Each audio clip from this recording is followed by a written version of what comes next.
This is the next thing. Josh Simmons cannot transport himself magically to Canton, Ohio on Saturday against the Cardinals. There will not be enough football with him in it to prove that he's a Hall of Famer and Patrick Mahomes' longtime answer at left tackle. But it's the next step.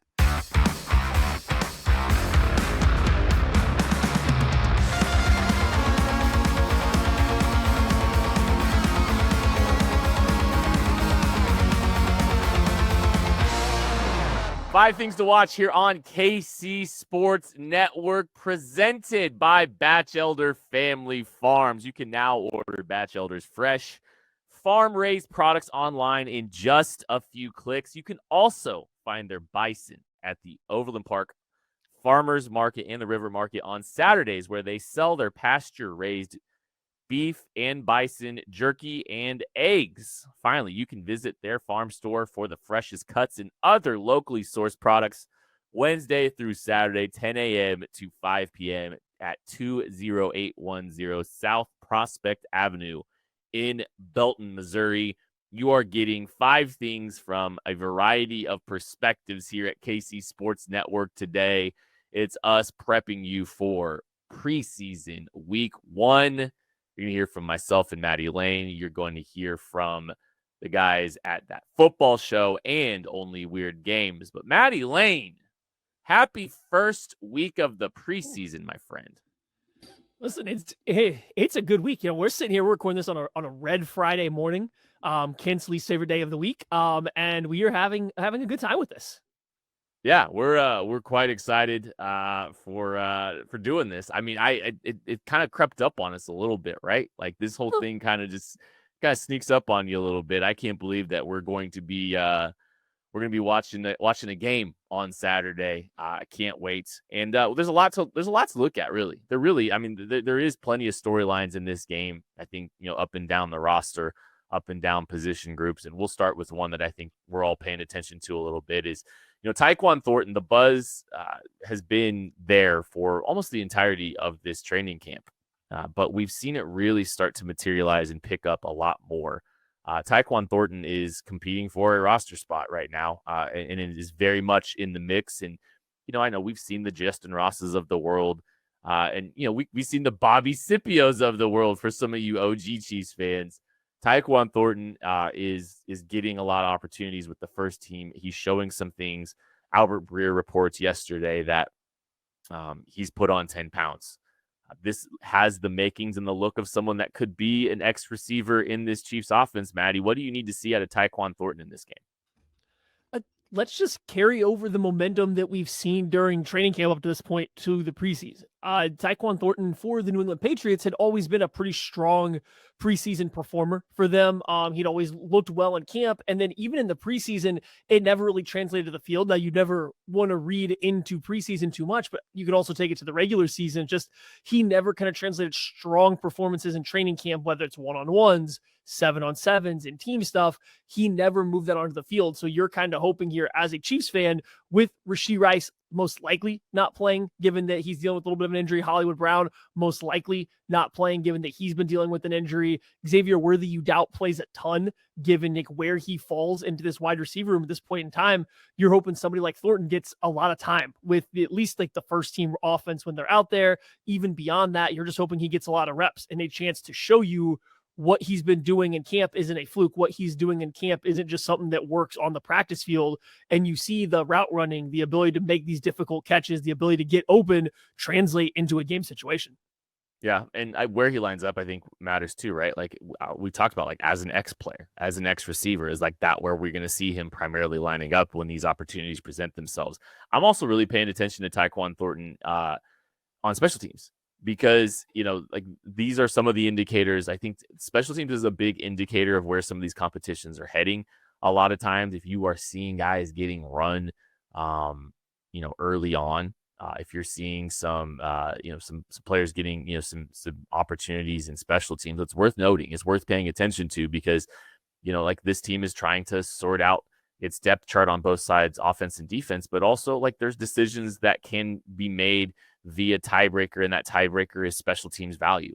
Tyquan Thornton's had some opportunities as a gunner, I believe, is one of the places that they've utilized Tyquan Thornton. So that's worth paying attention to. Where does he get involved where he gets involved on special teams, how early he gets involved on special teams, I think can tell you a little bit about where, some of these competitions are heading. There should be some opportunities for some other receivers in this game, right? Like you don't know about the status of Hollywood Brown. I would anticipate he doesn't play this game. Rashee Rice dealing with a little bit of injury too. Like, do you even worry about that? Do you risk that, especially, with the looming cloud over the head of him with the suspension? Maybe you're just using this as an opportunity to try to understand what you have a little bit better with some of these guys like Tyquan Thornton and maybe Jalen Royals. Like, what do you think about Jalen Royals in this game, Maddie? Are you excited to watch him? Yeah, same concept, right? If Rashee Rice isn't playing, especially, and then even if Hollywood Brown, you might get a lot of opportunities for Jalen Royals to really step in. And Juju Smith-Schuster, another receiver on this team that I don't think would be given the preseason entirely off. But at the same time, how much do you really expect to see a veteran like Juju Smith-Schuster, who has dealt with some knee issues and health issues throughout his career? How much do you see him play? So there might be a lot of reps available for all these wide receivers, but Jalen Royals in particular, who might be best suited, especially early on in his career, operating out of the slot, being a little bit more of a rack threat where you're trying to get the ball in his hands, let him make plays after the catch. It seems like it would be beneficial for him getting more snaps if Rashee Rice is unable to play in this game, or they just hold him back. If Juju Smith-Schuster has a very limited snap count, you might get a lot more Jalen Royals. And similar to Tyquan Thornton, I think he's had a pretty strong training camp. We've seen him get worked in with the ones a lot more frequently. How does that look in his first action against NFL defenders on a real game situation? So he's another guy that I think that you could see get out there. Like, listen, I'm waiting for it. That first time you get a little Jalen Royals like bubble screen and Tyquan Thornton has to block for him, you mentioned like where Thornton lines up. I want to see him throw a block as well. So we get that little wide receiver screen. We let Jalen Royals kind of do what he does best and get the ball in his hands and try to create after, see how Thornton blocks, see how some of these other guys can go out there and block as a wide receiver. Because, hey, that's what they're missing with Justin Watson and really MVS from 2 years ago. They do need receivers that can block a little bit. So preseason doesn't tell you a lot, but where these wide receivers align, how they get used, and might at least give you a small indication on who's competing for what spots along this wide receiver alignment and in that depth chart. And I think that's something we don't have a ton of answers for right now. Yeah, and just looking at the, where some of these injuries and absences are going, like I think Royals and Thornton do have an opportunity to really ascend into that first team conversation in week one. I think there's a chance both of those guys get a decent amount of run, and I think you're going to see them potentially on the first possession, at least if things go well. I mean, a 3 and out, maybe not, but I think as the possession goes, you might get a chance to see some of those guys getting some reps with Patrick Mahomes during that initial possession. And let's be honest, I think we're anticipating one possession for Patrick Mahomes in this game, and then it's probably the hat, the visor, of whatever of his choice from there on. All right, thing number 2 for us, we are paying attention to the secondary. Albert Breer also in his recent article, go check it out. Some very interesting nuggets there, talking about the absence of Justin Reed being probably the biggest thing for this defense to overcome in 2025, the biggest loss for this defense from a personnel perspective. And this team trying to figure out how to replace him, noting, both Brian Cook and Shamari Connor as 2 of the, safeties, but also, hey, Jaden Hicks as being the guy that can really ascend this safety room to a standard and to a level that would be acceptable and potentially good. Is really it's around the Jaden Hicks storyline. And I think that's nothing new for Chiefs fans. I think if you're a Chiefs fan and you've been paying attention, like I think that's about what it looks like for you, and when kind of your perspective on the safety room. But yeah, I think this is a big opportunity for that safety room to really ascend. You talk about Hicks. You also talk about maybe Shamari Connor playing more from a deep safety alignment, Maddie. Well, I think that's where you start with the secondary is what does Jaden Hicks look like, not only in his performance, but his usage, right? I think Albert Breer in his Monday Morning QB article referenced they might move him around a little bit and even start to see him playing a little bit of Justin Reed's role. And I think as fans, we kind of expect him in that Justin Reed type role where he's dropping down in the box a little bit more. They're moving him around, but it also sounds like during camp, at least they're experimenting with him dropping down and playing like as the slot corner instead of Shamari Connor. Now, this has mostly been with the second team or is a little bit of like a change up to what they're traditionally doing. But I do think in this first preseason game, just paying attention to where Hicks is playing at is kind of the most important aspect of what this secondary is going to look like. Is he a deep safety? Is he playing in the box? Is he moving around the slot? Is he doing a little bit of everything? Because They haven't really had that kind of versatility since Tyrann Mathieu. Justin Reed had been great for the Chiefs, but he was a little bit more limited to being either a deep half safety or he's playing down in the box. He didn't quite have like that full on range on the back end or the man coverage skills you traditionally see out of these safeties that go into the slot. So just what does Hicks look like? Where are they using him? How effective is it? More so than is he successful or not? I'm just really curious to see how they use him, how they move Brian Cook and Shamari Connor around to fit around whatever they're doing with Jaden Hicks. And I think this is a lot of stuff that we won't get answers to until we get a couple games into the preseason. But this first one's going to be our first look at what Hicks looks like, I guess, in this kind of like leader starting safety role for this team. Yeah, and it doesn't feel like this feels like one of the thinnest positions too, right? Like when you're looking at the totality of the safety room, like Mike Edwards has kind of been a journeyman. He's had some, like he signs with the Buffalo Bills last year, doesn't really make it, for the length of the season. Deion Bush is back. It doesn't feel like a particularly deep room, and so like you really hope that you are seeing those front end players play at a high level, because I don't think there's a ton of depth. There's not a ton of depth, but there's also not a ton of competition pushing for opportunity really here as well. And so I think you really need to see these frontline guys step up. I'm fascinated to see how the Chiefs plan to use all three of these safeties, Cook, Hicks, and Connor. And I don't know if we're going to get a ton of answers in the preseason about that. I think they'll definitely keep some things close to the vest with this group. But I think it will be worth at least paying attention to getting a view of what could be to come, just in a small sample size and limited capacity, a snap here, a snap there. I think it'll be worth paying attention to with this safety group. In the corner room, Christian Fulton just coming back from injury, so we will not be seeing him in week 1 of the preseason. You're trying to get some answers at the cornerback spot. Jalen Watson, Trent McDuffie, your 2 top corners right now.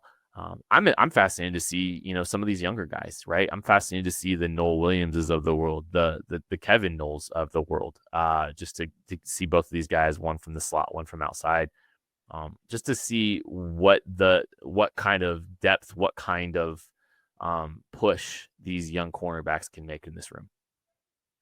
I think that's always something you look forward to in the preseason game, right? Is in the second half of this game, when you're getting a lot of the backups in there for both teams, is there a cornerback in particular, given the way that room is going right now, is there a cornerback in particular that steps up and looks really good and makes some plays on the football, that has some highlights and flashes that you can really latch onto and then say, okay, I'm now going to watch whether, whoever it's going to be, I'm going to watch that guy for the next week throughout camp. And then I'm going to see what he does in the second preseason game to see if he carries the momentum from performing well against, the backups or guys fighting for roster spots in the first game into the second game where, okay, maybe now you get him some time towards the back end of the rotation, with the second team or something like that. Just kind of following the progression as they go from game to game, because the Chiefs right now do have an opening at corner. Until Christian Fulton is back fully healthy, you don't even know who the starters are going to be. Najee Johnson has been pushing and splitting time with Jalen Watson there on the outside. You don't know who's playing in the slot, if it's going to be Trent McDuffie, Shamari Connor. So they have some things to figure out in the entire corner rotation.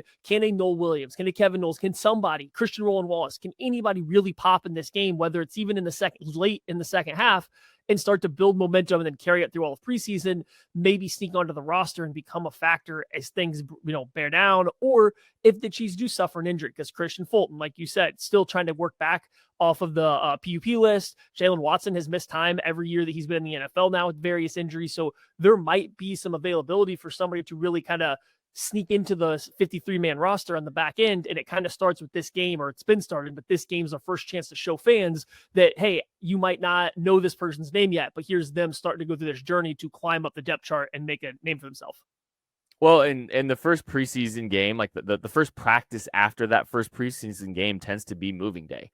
That's where you start to see some shakeups in the roster. That's when you start to see some shakeups in the rotation where, maybe it's the early on, it's just the vets getting a lot of reps. And then now we're going to start sliding some guys up and down a little bit. We're going to try to introduce Noel Williams with the first team a little bit if he shows some things after he gets to that first kind of benchmark there with preseason week number 1. So the good performance here, compounded with, good performance in training camp through that first step, can often be, a good indicator of where things head afterwards. So I think moving day is always a very interesting, kind of point in the preseason. And we're going to find out a lot about these young corners. We're going to find out a lot about this secondary very quickly. after this game on Saturday, I think you're going to start getting a little bit more clarity on where things are heading and start seeing these guys introduced into their roles a little bit more. And maybe kind of the pecking order starts to materialize a little bit more, with more solidified. I think is a chance that,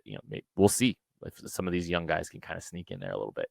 All right, we're going to take a break and we'll be back with more 5 Things right after this. Looking for tickets for your next event? Tickets for Less is your #1 source. Save big on every purchase when you use promo code KCSN at ticketsforless.com. Success in real estate takes more than vision. It takes the right financial partner. When someone takes something rundown and turns it into something great, that's called a comeback story, like Brain Group. They take distressed properties here in KC, completely rework them, and then turn them into valuable real estate. But that kind of work needs the right bank behind it. Enter Emprise Bank. They're not about cookie-cutter loans. They saw Brain Group's vision, backed them, and now they're making big moves in Kansas City real estate. Talk about your partner in possible. Emprise doesn't do one-size-fits-all financing. They invest in potential and back growth. Visit emprisebank.com/KC to learn more. Emprise Bank, member FDIC, equal housing lender. Folks, nothing beats hanging out with the boys on a hot summer day and watching some baseball. And the simplest way that you all can get in on the action is to download the Pick 6 app from DraftKings. It is crazy simple. Just pick more or less on the stats for 2 or more of your favorite players, and boom, you're in the mix for big cash prizes. And the best part is, Pick 6 is available right here in Missouri. Don't miss out on the fun. Don't settle for a smaller payout. Switch to Pick 6, and right now, new customers can get $25 in bonus picks with their first deposit of $5. Here's what you got to do. Download the DraftKings Pick 6 app now and then use code KCSN. That's code KCSN for new customers to get $25 in bonus picks with their first deposit of $5. Better payouts, bigger wins, only with Pick 6 from DraftKings. The crown is yours. Gambling problem? Call 1-800-GAMBLER. Must be 18 plus. Age and eligibility restrictions vary by jurisdiction. Void where prohibited. New customers only. Minimum $5 deposit. Bonus picks expire 168 hours after issuance. For additional terms and responsible gaming resources, see pick6.draftkings.com/promos. 5 Things to watch here on KC Sports Network, getting you ready for Chiefs Cardinals in week 1. This is presented by Batchelder Family Farms. You heard from us at the lab, and now it's time to hear from some other voices. We'll start with Tucker D. Franklin and Matt Verderam from That Football Show. Take it away, boys. Matt Verderam, Tucker Franklin, hanging out with you here on 5 Things to give you one thing that we are watching for in the Chiefs' upcoming preseason game against the Arizona Cardinals, where they get to play kind of real football. Nevertheless, we get to see a team resembling the Kansas City Chiefs take the field for the first time since that Super Bowl. So, Matt, what we're watching for this week, it's got to be the running back room. It's had a lot of eyes, a lot of attention on this running back room this offseason, heading into free agency, the draft, everything like that. They pick up Rashard Smith. You were out at camp this past week before the Chiefs were able to take off and go into Glendale, Arizona. What did you see with the running back room, and specifically with Rashard Smith? I like what I saw very much. He is explosive. He's fast. Look, he ran a 4.3940 at the combine, and he looked every bit of that when I watched him. He had a wheel route when the practice was still outdoors, where he caught it for, I would say, 45, 50 yards. I tweeted out the video. He was not open by a ton. Like, he got himself open enough, but then just use those wide receiver hands to make a great grab. Perfect throw by Mahomes, by the way. And then they went inside, did some team drills. He was with the second team, took an inside handoff, made a sharp jump cut to the left, and was gone for 50 yards. Exciting enough that Mahomes was running down the field celebrating, hands in the air. He brings a speed and an elusiveness to the backfield. I don't know what they have. They don't have it with Hunt for sure. Pacheco has better speed than people realize, but I think Smith has more of that like explosion to him that I'll be curious to see if the Chiefs try to figure out a way to get him out on the field. And that'll be interesting too, especially in this first preseason game, getting these guys acclimated. I wouldn't assume you see a whole lot of Isaiah Pacheco. Probably not a lot of Kareem Hunt either, just because, Kareem Hunt is 30 years old as a running back. He's pretty much a dinosaur at this point. So you could see a lot of, Elijah Mitchell if they want to get him mixed up and involved in there, because he has not played a football game for a year. Like you want to get that guy some reps. That's kind of sidebar, kind of hoping while I was thinking Rashee Rice, it'd be nice to get him some reps in here as well, because he hasn't played football in quite some time, at least before suspension. It'd be nice to get him some reps there, but I digress. Is it going to be a lot of Carson Steele, a lot of Brashard Smith? I know they have a UDFA guy that they brought in as well, and then I'm curious to see how those snaps are distributed, especially with who's in there with the first team. I mean, I assume that you're going to get a lot of Isaiah Pacheco, Kareem Hunt with that first team, but they've got some questions to answer on the back half of that running back room that I think that they can probably solve, or start to solve at least, in this first preseason game. Yeah, look, I mean, this is a time when you're going to want to give some of those guys on the back end of the depth chart some, no pun intended, some run. Like, I don't need to see Kareem Hunt carry the ball. I don't need to see Isaiah Pacheco more than a couple of times. But by the way, I would note that I thought when I went on Wednesday, he looked pretty good. He looked pretty healthy. Had some more juice to him than I thought after he came back last year from the fibula. Right. But this is where I want to see Elijah Mitchell. This is where I want to see Brashard Smith. This is where I want to see the guys who are like the 5th and 6th guys on the depth chart. Like, see if there's something that we haven't seen yet. So, that's what preseason's for. Mm-hmm. Like, we all love to see Mahomes drop back and throw the ball, but let's be real. Like, I don't need the preseason. Like, if Mahomes is 2 of 5 for 20 yards, I'm not. Oh no! Like, let's have a think piece on that. Like, yeah, he's fine. He's fine. I am interested though in the Brashard Smith, the Elijah Mitchell, guys like that. Like, what are you getting out of those guys, especially if they do get a snap or two, with the first team, a lot of snaps with the second team. Like, that's where I do think you can find out some things about guys that do matter much more so than just like the box score or the actual final score of the game. Yeah. I do think that this was one of the biggest stories, as I mentioned at the top of our 5 things, one of the biggest position groups, especially that had an eye on how they were going to make this running back room work. And, did they need to add an extra body, which, they did to their credit at the very beginning of free agency. They added Elijah Mitchell, like at the same time as they added Jalen Moore, they added Elijah Mitchell essentially at the same time. So they they were aware that they needed to add another guy to this running back room. They bring back Kareem Hunt. They draft Brashard Smith. They sign the UDFA for the running back room. So they've got bodies in there. We'll see how all those guys shake out with this room as we are barreling towards preseason game number 1. Let's go ahead and send it back for more 5 things. That was the fellows from That Football Show. Let's close things out with Joshua Briscoe and Seth Kaiser from Only Weird Games. They got 2 things to watch for you. Another football season is here, so 5 things is here. Joshua Briscoe, Seth Kaiser from Only Weird Games, here to pick a thing each. We're each picking a thing to look ahead to in Saturday night's preseason Week 1 showdown in Glendale against the Arizona Cardinals. Seth, why don't you go first? I've done all the talking so far. What are you keeping an eye on? What's your one thing for Saturday night's preseason kickoff? I just hope both teams have fun, Josh. No, I'm kidding. That's ridiculous. I don't care whether any of these people have fun. They're there for my amusement and my entertainment and no other reason. We're starting off dark today on 5 things. So back. Yeah, we are back. We are ready. We don't need these reps. You know who does need these reps? Josh Simmons and Kingsley Suamataia. And so here's the reality of the situation. There is no more important storyline in Kansas City right now than Josh Simmons. That's why that's all anyone talks about. That's why that's all any articles are about. That's why all the camp clips you see are Josh Simmons, because the left tackle position single-handedly took it took a good offense last year and made it competent-ish. That's hard to do at one position that isn't quarterback in the NFL. Well, Simmons, completely healthy, we think. Let's see what it looks like in real action. This is now, there's not, the pads come on at training camp, so you see some legit reps there. That's great. He's had some battles against Ashton Gelati. He's had some battles against Amenahu and Dana and Chris Jones. That's awesome.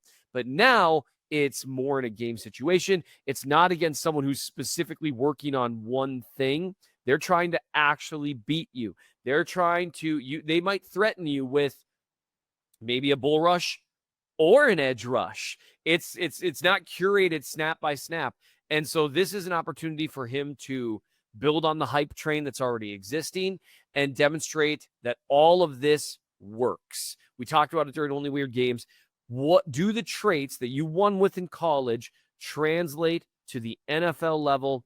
And the only way that you know that is seeing it in actual live action. Is it going to be a large enough sample size? That's debatable. It probably won't be.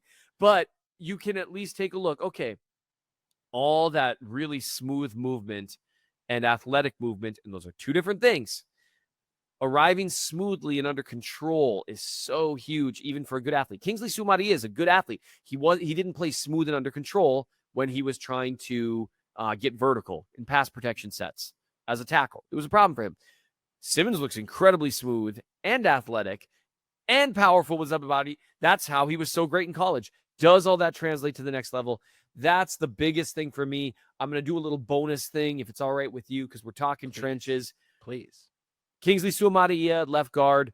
He is going to be inextricably tied to Josh Simmons to an extent this year because you got two guys after years of not a ton of turnover other than left tackle, which was just this revolving door, which was a bit of a bummer.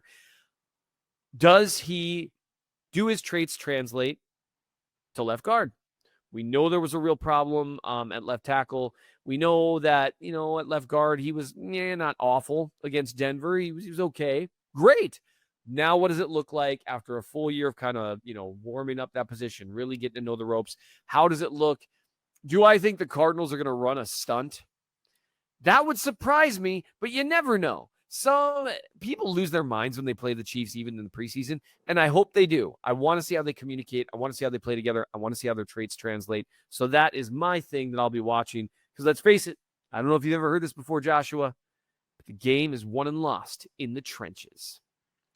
Yeah, I have heard that a time or two. And to your point, look, it is going to be a small sample size, and it is going to be the next phase. That's right. All we can actually put in stone right now. Even if you just wanted to take Simmons from the health perspective of it all, well, you have your rookie mini camps and what's he doing? You have your mini camps and OTAs and what's he doing throughout all of these. And then you have training camp come around before the pads come on, and then the pads come on at camp.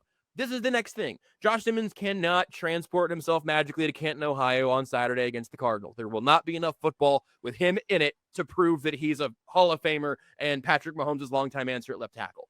But it's the next step.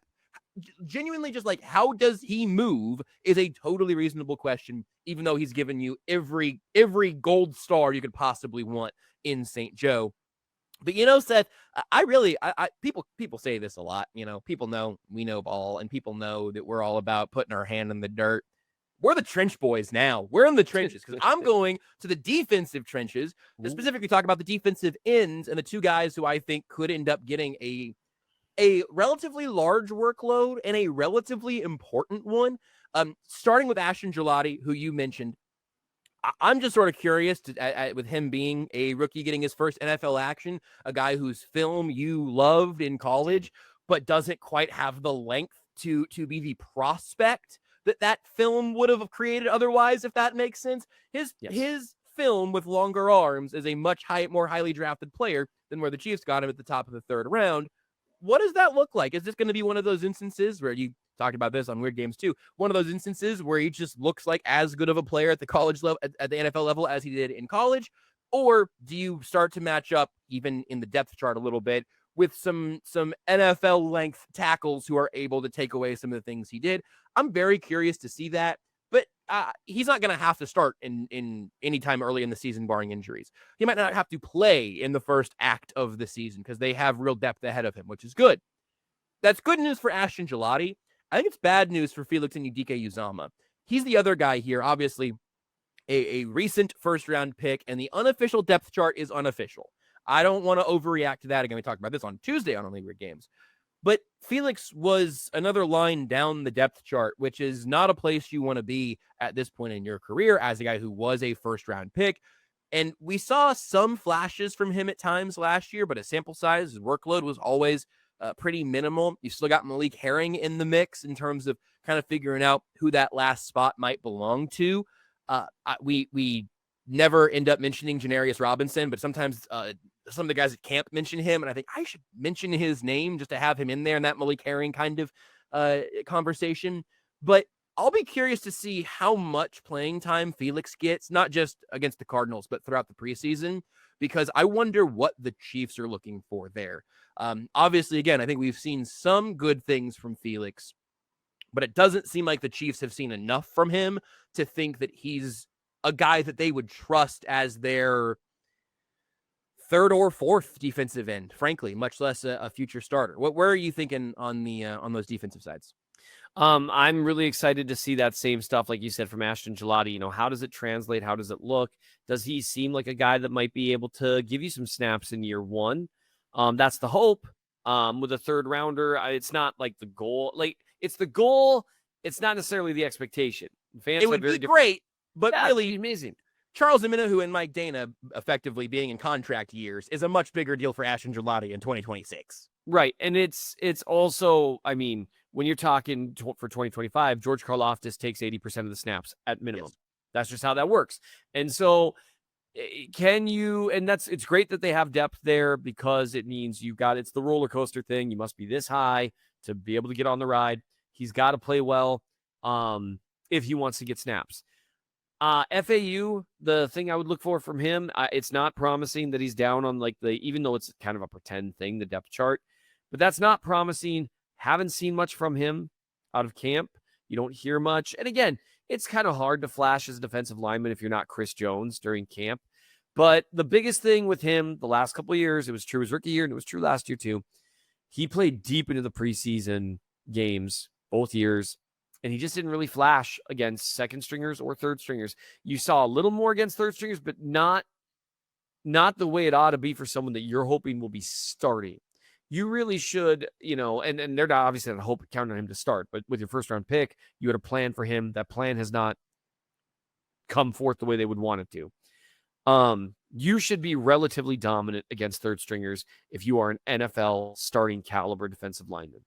So I'll be keeping an eye on him with that too, because with them drafting Gelati, there's just not, and then Karlaftis is extended now. Now Dana and Omenihu, they might not be around after this year, but if you can't show something in year 3, I mean, they're basically just going to start rotating guys above them. Right. It'll be interesting, and as you said, specifically with Felix, can you flash against, air quotes, lower level competition? And if so, you know what? Maybe we're calling that too soon. But plenty of interesting things on both sides of the trenches from the Trench Boys, a new podcast started immediately after Only Weird Games, Tuesdays and Thursdays. We just send Nate off, and then Seth and I talk about the trenches. I actually just got a text from BJ that said, no, we're not doing that. So that was fun. Fast.